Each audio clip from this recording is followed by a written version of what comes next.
हम बात करते हैं पार्टनर्स के राइट्स की। राइट्स ऑफ पार्टनर क्या होते हैं, पार्टनर्स के पार्टनरशिप फर्म में क्या क्या अधिकार होते हैं। मैंने 2-3 लिखे हैं, आपका अगर बुक होगी तो आपको उसमें काफ़ी कुछ मिल जाएगा, बस मैंने ब्रीफ करा है। बाकी काफ़ी पॉइंट्स के अंदर आते हैं, 10-12 पॉइंट थोड़ा नॉलेज के लिए। कह रहा है every partner has a right to share of profit and loss with other partner at agreed ratio. हर पार्टनर का राइट होता है कि बिजनेस को प्रॉफिट में जो उन्होंने रेशियो एग्रीड करी है उस रेशियो में डिस्ट्रीब्यूट करेंगे। माना XYZ पार्टनर है, तीनों ने डिसाइड किया है भी प्रॉफिट रेशियो इक्वली होगी, और 3 लाख का प्रॉफिट हो तो 1 लाख किसे मिलेगा, एक किसे मिलेगा, किसे। ऐसा नहीं हो सकता कि ये 2 ले ले, ये 1 ले ले, इसको कुछ ना दो। तो जो एग्रीमेंट बना है उसके हिसाब से को देना पड़ेगा। हर का किसका राइट्स होता है। Second point, every partner right to take part to conduct of a business. हर एक पार्टनर का राइट है कि बिजनेस को चलाने में हिस्सा ले सकता है। ऐसा नहीं है कि जैसे हमने आर को अपॉइंट कर दिया तो पी और क्यू बिजनेस को देख भी नहीं सकते हैं। पी और क्यू आके उससे सवाल पूछ सकते हैं, उसके डिसीजन के बारे में पूछ सकते हैं। टेक पार्ट को ये मना नहीं कर सकता कि आपने मुझे राइट दे दिया मैं ही करूँगा। इनका भी पूरा अधिकार है, राइट है कि वो क्वेश्चन दे, वो पूछ सकते हैं कि आप बिजनेस क्या चल रहा है, किस तरह से हुई है, वट एवर जो भी है। Third point, every partner right inspection to have a copy of the book of account. हर पार्टनर का राइट होता है कभी जाके कंपनी के अकाउंट्स को चेक कर सकता है। दूसरा पार्टनर ये नहीं कह सकता कि नहीं आपने मुझे राइट दिया हुआ है मैं ही करूँगा, आप चेक नहीं कर सकते, आपको प्रॉफिट हो। तो ऐसे बहुत सारे राइट्स होते हैं कि भाई अगर कोई पार्टनर ज़्यादा पैसा देता है तो कितना इंटरेस्ट मिलेगा। जॉइंट ओनर क्या होते हैं, ऐसे कई तरह के आपकी बुक में मिल जाएंगे। अगर कोई पार्टनर लोन दे रहा है तो कितना इंटरेस्ट मिलेगा। तो मैंने बेसिक 2-3 लिए, अपनी बुक से पढ़ सकते हो। 8-10 राइट्स होते हैं, ठीक है। अब अगले पॉइंट पे आते हैं। अगला पॉइंट देखो, ये पॉइंट है, मैंने कहा कि पार्टनरशिप एक्ट 1932 में बना, तब से वही एक्ट चल रहा है, वही रूल रेगुलेशन चल रहे हैं, इतना टाइम हो गया। अब एक नया कॉन्सेप्ट आया, limited liability partnership. Limited liability partnership एक नया एक्ट आया, मतलब नई फॉर्म आई। अब ये जो आया वो आया 2008 में, 2008 में। तो उसका एडवांस एक्ट है बेसिकली, ठीक है। मतलब अलग से कह सकते हैं, लिमिटेड लायबिलिटी पार्टनरशिप एक्ट अलग हो गया और 1932 का पार्टनरशिप एक्ट अलग हो गया। तो जो इसमें रजिस्ट्रेशन कराएगा वो इस एक्ट के अंदर आएगा, जो उसके अंदर रजिस्ट्रेशन कराएगा उस एक्ट के अंदर आएगा। अब ये होता क्या है देख लो, इसमें क्या है, जैसे लिखा है लिमिटेड लायबिलिटी। देखो पार्टनरशिप में क्या होता है, अगर XYZ पार्टनर हैं, एक बात ध्यान रखना, अगर ये 3 पार्टनर और बिजनेस को नुकसान होता है तो इनकी पर्सनल प्रॉपर्टी को भी यूज किया जाएगा बिजनेस के नुकसान को पूरा करने के लिए। जबकि देखो शेयर में ऐसा नहीं था।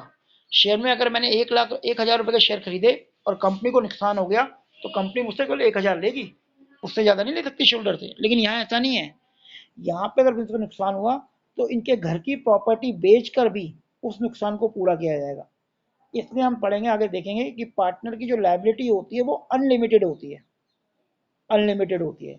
जैसे सोल प्रोप्राइटर होता है, माना एक्स ने एक बिजनेस स्टार्ट किया और उसने बैंक से 50 लाख का लोन ले लिया और उसका बिजनेस डूब गया, तो बैंक इसके घर की पर्सनल प्रॉपर्टी को बेचकर अपना पैसा रिकवर करेगा।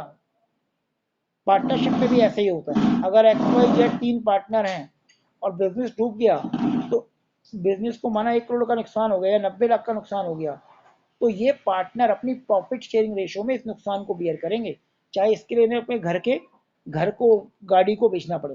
तो इनकी लायबिलिटी अनलिमिटेड हो जाती है, इसे कहते हैं अनलिमिटेड लायबिलिटी। इसी को खत्म करने के लिए एक नया कॉन्सेप्ट आया, लिमिटेड लायबिलिटी पार्टनरशिप। भाई पार्टनर की लायबिलिटी लिमिटेड होगी।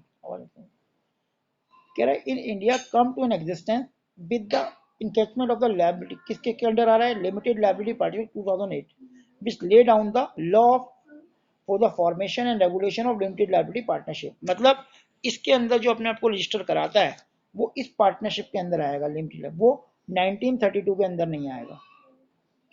इस केस में उनकी लायबिलिटी लिमिटेड हो जाएगी जितने अमाउंट की उन्होंने गारंटी दी है। तो अब इस बेसिकली इन दोनों में डिफरेंस क्या होता है हम उसको पढ़ते हैं कि लिमिटेड लायबिलिटी पार्टनरशिप, देखो इसमें दे रखा है पहला डिफरेंस क्या है, एप्लीकेबल लॉ। जो एप्लीकेबल लॉ कौन सा है, अगर मैं पार्टनरशिप की सिंपल पार्टनरशिप की बात करूं तो इंडियन पार्टनरशिप एक्ट 1932 अप्लाई होता है। और अगर मैं लिमिटेड लायबिलिटी पार्टनर की बात करूं तो उसमें लिमिटेड लायबिलिटी एक्ट 2008 अप्लाई होता है। ठीक है, पहला पॉइंट तो ये आ गया। सेकंड पॉइंट में आते हैं। अब इस पॉइंट में सेकंड रजिस्ट्रेशन की बात करते हैं। ये ऑप्शनल है। अभी हम पढ़ेंगे कि आपको अपनी एग्रीमेंट को रजिस्टर्ड कराना ऑप्शनल होता है। आप चाहो तो अपनी कंपनी को रजिस्टर्ड कराओ या ना कराओ, लेकिन इसमें कंपलसरी होता है रजिस्ट्रेशन, रजिस्ट्रेशन ऑफ कंपनी। फिर क्रिएशन, ये क्रिएशन बाय एन एग्रीमेंट होगा। एक्स और वाई मिल गए, उन्होंने कहा यार हम बिजनेस करना स्टार्ट कर देते हैं, तो बिजनेस स्टार्ट हो जाएगा। इसके लिए ना तो उन्हें रिटर्न की जरूरत है ना किसी की जरूरत है, लेकिन ये क्रिएटेड बाय लॉ है, इसका प्रॉपर प्रोसेस है। अगर आपको लिमिटेड लायबिलिटी पार्टनरशिप करनी है तो अकॉर्डिंग टू 2008 के अंदर जो इसका प्रोसेस है वो आपको फॉलो करना पड़ेगा, उस तरह आप रजिस्टर करोगे जैसे कंपनी एक्ट के अंदर होता था 2013 में। फिर सेपरेट लीगल एंटिटी, कह रहा है ये सेपरेट लीगल एंटिटी नहीं होती। क्यों? इसमें अगर बिजनेस को लॉस हो गया तो इनकी पर्सनल प्रॉपर्टी भी यूज की जाती है, मतलब बिजनेस और पार्टनर दोनों सेम हो जाते हैं लीगल फॉर्म में। अकाउंटिंग फॉर्म में अलग है, अगर हम अकाउंटिंग फॉर्म की बात करें तो बिजनेस अलग है और एक्स वाई पार्टनरशिप अलग है, लेकिन अगर पार्टी लीगल फॉर्म की बात करें तो दोनों सेम ही है, इसका लॉस ये बियर करेंगे। इसमें it is separate legal entity, ये सेपरेट लीगल एंटिटी होती है। पार्टनर अलग होता है, बिजनेस अलग होता है और पार्टनर अलग होता है। लीगल एंटिटी, अकाउंटिंग एंटिटी तो डिफरेंट होती है, हमें तो ध्यान रखना। लीगली भी डिफरेंट होता है, एक्स वाई पूरी तरह से फर्म के लिए लाइबल नहीं है, वो अपनी लाइबिलिटी तक लाइबल होते हैं। नेक्स्ट, परपेचुअल सक्सेशन, मतलब बिजनेस का कंटिन्यू चलना। कह रहा है पार्टनरशिप डज नॉट है परपेचुअल सक्सेशन, मतलब ये परपेचुअल सक्सेशन इसलिए नहीं है कि भाई माना एक्स और वाई पार्टनर है या एक्स वाई जेड पार्टनर है, तो एग्रीमेंट इन तीनों के बीच में है। अगर जेड की डेथ हो गई तो उसका मतलब एग्रीमेंट तीनों के बीच था, वो एग्रीमेंट तो खत्म हो गया। और जैसे ही एग्रीमेंट खत्म हुआ तो इसका मतलब ये पार्टनरशिप जो डिसॉल्व होगी, पार्टनरशिप खत्म होगी, फर्म खत्म नहीं हुई, फर्म चल रही है। अब फर्म में पार्टनर एक्स और वाई रह जाएंगे, तो पार्टनरशिप खत्म हुई है, पार्टनरशिप फर्म खत्म नहीं, बिजनेस खत्म नहीं हुआ। इसमें it has a perpetual succession and individual partner में कम एंड गो, इसमें कोई, जिसमें सेम लगभग वही रूल होते हैं जो शेयर कंपनी के होते हैं। कोई पार्टनर आ सकता है, पैसा लगा के कोई जा सकता है, विद एग्रीमेंट या विद लॉ जो भी परमिशन है।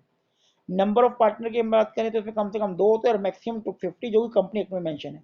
इसमें कम से कम दो पार्टनर होने चाहिए, मैक्सिमम की कोई लिमिट नहीं है। लायबिलिटी, इसकी अनलिमिटेड लायबिलिटी होती है, अभी मैं बता चुका हूँ कि भाई अपनी पर्सनल प्रॉपर्टी भी आपको पे करनी पड़ेगी अगर फर्म डिफॉल्ट होगी।